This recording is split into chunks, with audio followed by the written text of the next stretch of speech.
আসসালামু আলাইকুম।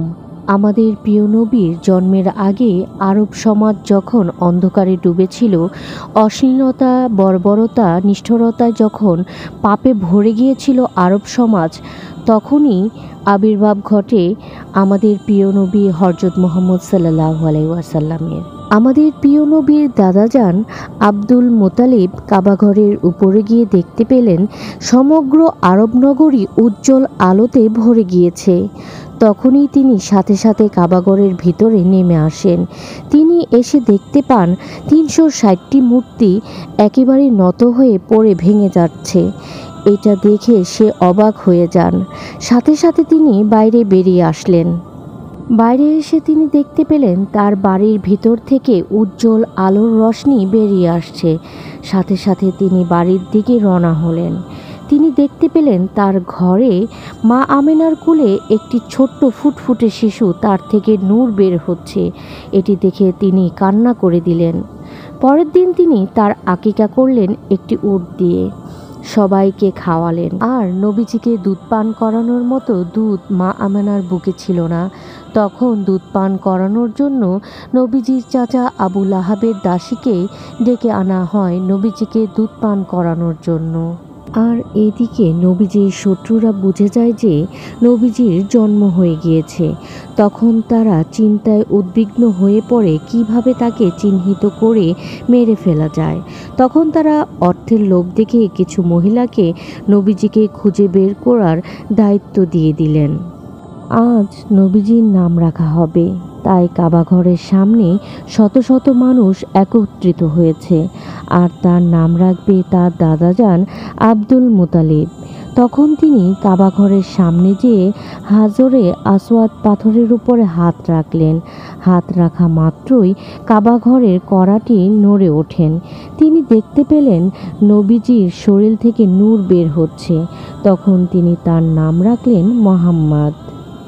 আর এদিকে নবীজিকে যে দাসী দুধ পান করাতেন, সেই দাসীকে তার চাচা আবু লাহাব নিয়ে যান। তখন নবীজি দুধ পান করতে পারছিলেন না।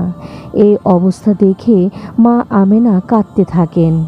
তবে আল্লাহ মেহেরবান, আমাদের প্রিয় নবীকে বেশি দিন দুধের কষ্ট করতে হয়নি। কারণ আরব সমাজে একটি প্রথা ছিল, নবজাতক শিশু হলে তাদেরকে অর্থের বিনিময়ে মরুভূমির বেদুইন মহিলাদের কাছে শিশু সন্তানদেরকে লালন পালনের জন্য দেওয়া হতো। ঠিক তখনই মক্কা নগরীতে আবির্ভাব ঘটে দুধমা হালিমার। তারাও এখানে এসেছে ছোট্ট শিশুদের দত্তক নেওয়ার জন্য কিছু অর্থের বিনিময়ে। কিন্তু এখানে তারা আসতে অনেকটা দেরি করে ফেলেছে। তাই তারা শিশু দত্তক নেওয়ার জন্য খুঁজে পাচ্ছিল না। তখন তারা বাধ্য হয়ে খুব অল্প অর্থের বিনিময়ে তাদের উটটিকে এক কসাইয়ের কাছে বিক্রি করে দিল। কসাই যখন উটটিকে কাটতে যাবে, ঠিক তখনই উটটি দৌড়িয়ে পলায়ন করলো নবীজির বাড়ির দিকে। মা হালিমা দেখতে পেয়ে উটের পিছনে পিছনে গেল নবীজির বাড়ির দিকে। তখন মা আমেনা তাকে দেখে ভিতরে নিয়ে আসলো এবং তাকে বসতে বলল আর তার কোলের শিশুটিকে দোলনায় রাখতে বলল। তখন তিনি দোলনার দিকে তাকিয়ে দেখলেন একটি ছোট্ট ফুটফুটে শিশু, যার শরীর থেকে নূর বের হচ্ছে। তখন তিনি তাকে দুধ পান করালেন। সুবহান আল্লাহ। কিন্তু মা আমেনার কাছে তেমন কোনো অর্থ ছিল না যে দুধমা হালিমার কাছে সে তার সন্তানকে দত্তক দিতে পারবে। ঠিক তখনই মা হালিমার কাছে গিয়ে নবীজিকে দত্তক দেওয়ার জন্য 2টি উট এবং একটি গাধা দেওয়ার কথা বলেন। তখন তিনি রাজি হয়ে নবীজিকে নিয়ে তার বাড়ির দিকে রওনা হন। ঠিক তখন থেকেই দুধমা হালিমার চতুর্দিক থেকে রহমত বরকত আসতে থাকে। আর এইভাবেই নবীজিকে লালন পালন করতে থাকেন দুধমা হালিমা। দেখতে দেখতে এভাবে 2টি বৎসর পার হয়ে যায়। আর চুক্তি অনুযায়ী 2 বছর পরে দুধমা হালিমা আবারও তার স্বামীকে নিয়ে নবীজিকে দিয়ে আসতে যায় তার মা আমেনার কাছে। নবীজি আসা মাত্রই সমস্ত মক্কানগরী আলোতে জ্বলজ্বল করতে থাকে। তার মা তাকে দেখে কাঁদতে থাকেন। এমত অবস্থায় মক্কানগরীতে অনেক বড় মহামারী দেখা দেয়। এমন অবস্থাতেও নবীজিকে খুঁজে বেড়াচ্ছে ইহুদিরা। এই অবস্থাটি বুঝতে পেরে নবীজির দাদাজান তাকে আবারও দুধ মা হালিমার কাছে লালন পালন করার জন্য দিয়ে দেওয়া হয়। এইভাবে কাটতে থাকে অনেক দিন। হঠাৎ করে একদিন দুধ মা হালিমা অসুস্থ হয়ে পড়েন, আর তিনি কোনোভাবেই সুস্থ হচ্ছিলেন না।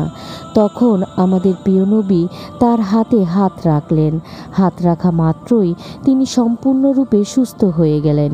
এইটা দেখে ইহুদি তান্ত্রিকরা অবাক হয়ে গেলেন, আর তাদের বুঝতে দেরি হলো না এটাই সে বিশেষ শিশু। তখন তারা তাকে মারার জন্য দুধ মা হালিমার বাড়িতে আক্রমণ করে, আর তারা তাকে রক্ষা করে আর এক মুহূর্ত দেরি করল না তার দাদাজানের কাছে দিয়ে আসার জন্য। আর তখনই তার দাদাজান তাকে নিয়ে মরুভূমির এক গুহায় 1 বছরের চাইতে অধিক সময় সেখানে অবস্থান করেন। অনেক দিন পরে মা আমেনা নবীজিকে নিয়ে মদিনাতে যান তার বাবার কবর জিয়ারত করার জন্য এবং তাদের আত্মীয় স্বজনদের সাথে দেখা করার জন্য। আর নবীজির জন্মের 2 মাস আগেই তার বাবা মদিনাতে ব্যবসায়িক কাজে এসে এখানে অসুস্থ হয়ে মৃত্যুবরণ করেন। আর নবীজি তার মাকে নিয়ে তার বাবার কবর জিয়ারতের পরে এখানে অনেক দিন সুন্দর সময় কাটায়। এ অবস্থাতেই তার মায়ের অসুস্থতার কারণে তারা আবার এখান থেকে চলে যাওয়ার সময় তার মা রাস্তায় হঠাৎ মারা যায়। আর এইভাবে তিনি 6 বছর বয়সে সম্পূর্ণরূপে এতিম হয়ে যান। আর এদিকে ইহুদিরা নবীজির খোঁজ পেয়ে তার উপরে আক্রমণ করেন। তার চাচাজান তাকে উদ্ধার করে দাদাজানের কাছে দিয়ে আসেন। দাদাজানের সাথে তিনি কাবাগরে রক্ষণাবেক্ষণের দায়িত্ব নেন। একসাথে দাদাজানের সাথে মক্কায় যারা হজ করতে আসেন তাদেরকে সাহায্য সহযোগিতা করেন সর্বাত্ম দিক থেকে।